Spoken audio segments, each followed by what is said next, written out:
Hello friends, स्वागत है आप सभी का सुबो जी एस अकेडमी के यूट्यूब चैनल पे।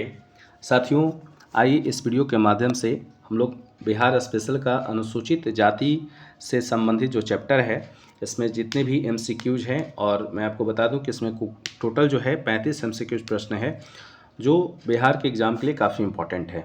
तो आइए बिना देर किए हुए सारे प्रश्नों को हम लोग एक एक को अच्छे से देख लें। देखिए, पहला इसमें क्वेश्चन दिया हुआ है, बिहार में कुल कितने अनुसूचित जाति के श्रेणी में हैं? तो याद रखिएगा, इसका आंसर 22 हो जाएगा, यानी कि बिहार में जो है 22 जातियों को अनुसूचित जाति के श्रेणी में रखा गया है। दूसरा सवाल है कि बिहार के किस जाति को अनुसूचित जाति के श्रेणी से हटा दिया गया है? ऑप्शन ए है तूरी, बी है भूमिज, सी है नट, डी है कंजर। तो याद रखिएगा, इसका आंसर बी हो जाएगा, यानी कि जो भूमिज जाति है इसको अनुसूचित जाति के श्रेणी से हटा दिया गया है। तीसरा सवाल है, बिहार में कुल अनुसूचित जातियों की संख्या कितनी है? तो याद रखिएगा, इसका आंसर सी हो जाएगा, यानी कि 16, 56, 73, 75। देखिए, मोबाइल नंबर की तरह याद रखिएगा, एकदम आपको याद हो जाएगा कितना है। तो 16, 56, 73, 75 जो है बिहार में कुल अनुसूचित जातियों की संख्या है। बिहार के ग्रामीण क्षेत्रों की कुल अनुसूचित जातियां निवास करती है। याद रखिएगा, क्वेश्चन इंपॉर्टेंट है, आपसे सवाल पूछेगा कि बिहार में कुल ग्रामीण क्षेत्रों में कितनी अनुसूचित जातियां निवास करती है। तो याद रखिएगा, इसका आंसर बी हो जाएगा, 15, 34, 42, 215। कितना है? 15, 34, 42, 215। बिहार के नगरीय क्षेत्रों में कुल अनुसूचित जातियां निवास करती है। तो याद रखिएगा, इसका आंसर ए हो जाएगा, 12, 23, 110। कितना हो जाएगा? 12, 23, 110। इंपॉर्टेंट सवाल है। छठा सवाल है कि बिहार में अनुसूचित जातियों के पुरुष संख्या हैं। तो याद रखिएगा, आंसर सी हो जाएगा, 86, 0, 62, 53। कितना हो जाएगा? 86, 0, 62, 53। सातवां सवाल है कि बिहार में अनुसूचित जातियों के महिलाओं की संख्या है। तो याद रखेंगे, इसका आंसर बी हो जाएगा, 79, 61, 0, 72। कितना है? 79, 61, 0, 72। आठवां सवाल है कि बिहार के किस जिले में सर्वाधिक संख्या में अनुसूचित जाति निवास करते हैं?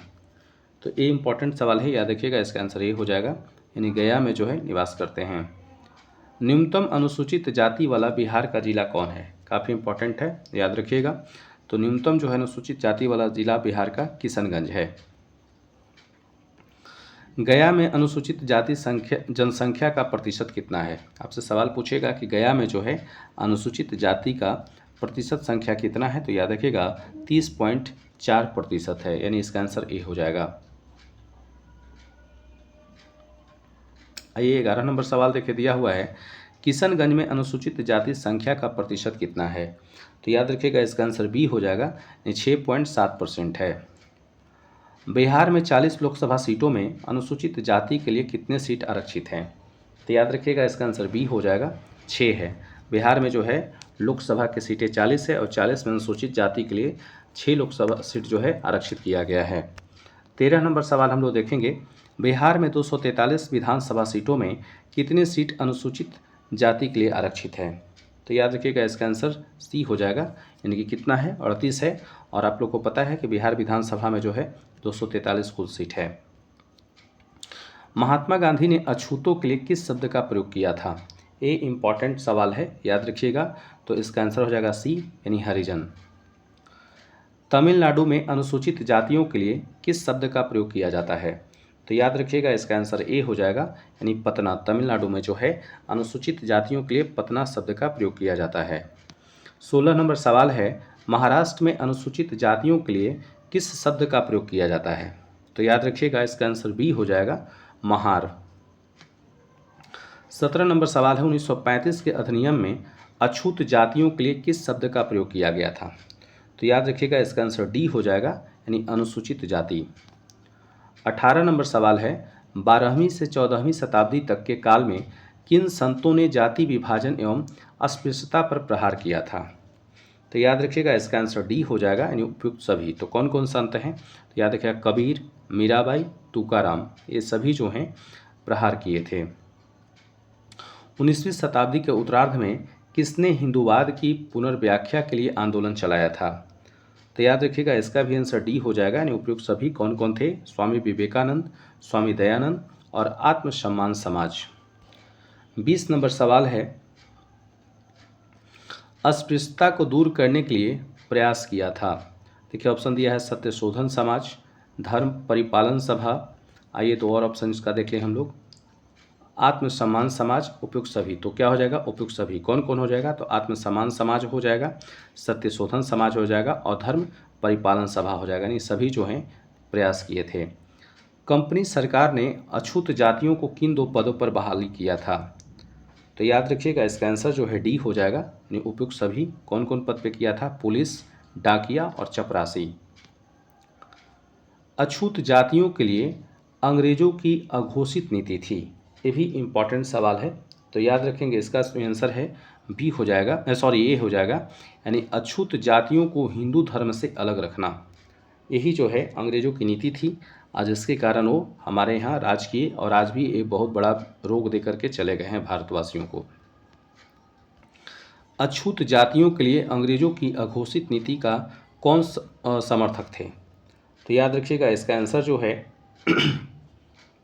डी हो जाएगा। यानी कि उपयुक्त सभी कौन कौन थे, ईसाई, एंग्लो इंडियन, साम्राज्यवादी पसंद मुस्लिम नेता। 24 नंबर सवाल है, भारतीय स्वतंत्रता आंदोलन के दौरान बिहार से कौन हरिजन नेता उभर कर आए थे, तो याद रखिएगा इसका आंसर डी हो जाएगा। यानी उपयुक्त सभी कौन कौन थे, जगजीवन राम, भोला पासवान शास्त्री, जगलाल चौधरी। हरिजनोत्थान के लिए महात्मा गांधी किस वर्ष बिहार का दौरा किए थे, तो याद रखिएगा इसका आंसर सी हो जाएगा 1925 में। देखिए साथियों, अगर बिहार के आप कोई भी एग्जाम दे रहे हैं, बिहार दरोगा, बीएसएस, सीजीएल, बीपीएससी टीचर या प्रशासनिक सेवा, तो यहाँ से एक सवाल आपके लिए बनेगा, इसलिए इस वीडियो को स्किप नहीं कीजिएगा, सारे क्वेश्चन को अच्छे से देखिएगा। अगला सवाल है, अनुसूचित जातियों के लिए अंग्रेजों की अघोषित नीति का समर्थक एवं इंग्लैंड में शिक्षित किस हरिजन नेता ने अनुसूचित जातियों को अंग्रेजों की तरह हिंदू धर्म से अलग करने के लिए आंदोलन चलाया था, तो याद रखिएगा इसका आंसर ए हो जाएगा, भीमराव अंबेडकर। 27 नंबर सवाल है, 19वीं शताब्दी के उत्तरार्ध में किस संस्था ने अछूतों के कल्याणार्थ बिहार में आंदोलन चलाया था, तो आइए इसका ऑप्शन देखें हम लोग, कौन सा नेता है, तो ऑप्शन ए दिया है आर्य समाज, सत्यशोधक समाज, ईसाई मिशन, एंग्लो इंडियन समाज। तो याद रखिएगा इसका जो आंसर हो जाएगा ए हो जाएगा, यानी आर्य समाज ने। 28 नंबर सवाल है, 1909 के सरस्वती पत्रिका में बिहार के किस हरिजन कवि की कविता अछूत की शिकायत प्रकाशित हुआ था, याद रखिएगा इसका आंसर बी हो जाएगा, हीरा डोम। एक बार फिर से क्वेश्चन देखिए, काफ़ी इंपॉर्टेंट है। क्वेश्चन कह रहा है कि 1909 के सरस्वती पत्रिका में बिहार के किस हरिजन कवि की कविता अछूत की शिकायत प्रकाशित हुआ था, तो हीरा डोम का। अगला सवाल है, 1922 में किस संस्था द्वारा छुआछूत के खिलाफ प्रस्ताव पास किया गया था, तो याद रखिएगा इसका आंसर सी हो जाएगा, हिंदू महासभा। 30 नंबर सवाल है, किस संस्था द्वारा बिहार के हरिजनों के बीच योगोपवीत कार्यक्रम चलाया गया था या चलाया करता था, याद रखिएगा इसका आंसर बी हो जाएगा, आर्य समाज। 31 नंबर सवाल है, बिहार के किस पत्रिका में अछूतों द्वार से संबंधित लेख व आलेख प्रकाशित हुआ करता था, तो याद रखिएगा इसका आंसर ए हो जाएगा, देश। 32 नंबर सवाल है, हरिजन सेवक संघ की स्थापना बिहार में कब की गई थी, हरिजन सेवक संघ जो है महात्मा गांधी 1932 ईस्वी में इसका स्थापना करते हैं, और ये आपसे बिहार से सवाल पूछ रहा है कि हरिजन सेवक संघ की स्थापना बिहार में कब की गई थी, तो याद रखिएगा इसका आंसर बी हो जाएगा, 13 दिसंबर 1932 को। हरिजन सेवक संघ की प्रतिनिधि पत्रिका का क्या नाम था, तो याद रखिएगा इसका आंसर जो है 33 का ए हो जाएगा, यानी कि अमृत। ऐसे महात्मा गांधी हरिजन नाम से पत्रिका चलाते थे, लेकिन यहाँ जो सवाल पूछ रहा है, कह रहा है कि हरिजन सेवक संघ की प्रतिनिधि पत्रिका का क्या नाम था, मतलब जो प्रतिनिधि था उसका नाम था अमृत। क्या नाम था, अमृत, यानी आंसर ए हो जाएगा। 34 नंबर सवाल है, हरिजन सेवक संघ की ओर से कल जो अछूत थे नामक एक वृत्त चित्र का निर्माण 1954 में किया गया था, वह किसकी रचना पर आधारित थी, तो याद रखिएगा आंसर सी हो जाएगा, राधा कृष्ण। और इस पीडीएफ का जो है, इस वीडियो का लास्ट सवाल है, कह रहा है किस वर्ष महात्मा गांधी, एक मिनट क्षमा कीजिएगा, कह रहा है किस वर्ष महात्मा गांधी हरिजनों को लेकर देवघर में प्रवेश किए थे, काफ़ी इंपॉर्टेंट सवाल है, तो याद रखिएगा इसका आंसर सी हो जाएगा 1934। तब बिहार में प्रवेश किया 1925 में और देवघर में कब गए थे? 1934 में। तो साथियों इस वीडियो में इतना ही, और अगर आप लोग ऐसा ही चाहते हैं वीडियो और ऐसा ही क्वेश्चन चाहते हैं तो आप लोग कमेंट करके बताइएगा। मैं आपके लिए दिन में 3 से 4 वीडियो प्रतिदिन दे दूंगा, जो कि आपके एग्ज़ाम के लिए काफ़ी जो है ये हो जाएगा, हेल्प हो जाएगा। और आप लोग कमेंट पे बताइएगा कि आप लोग किस एग्ज़ाम का तैयारी कर रहे हैं। कमेंट कीजिएगा, मैं आपके लिए उसी टाइप से सेट और वीडियो बनाकर डालता रहूँगा। तो चलिए इस वीडियो में इतना ही। आप लोग वीडियो को लाइक कीजिएगा, कमेंट कीजिएगा, शेयर कीजिएगा।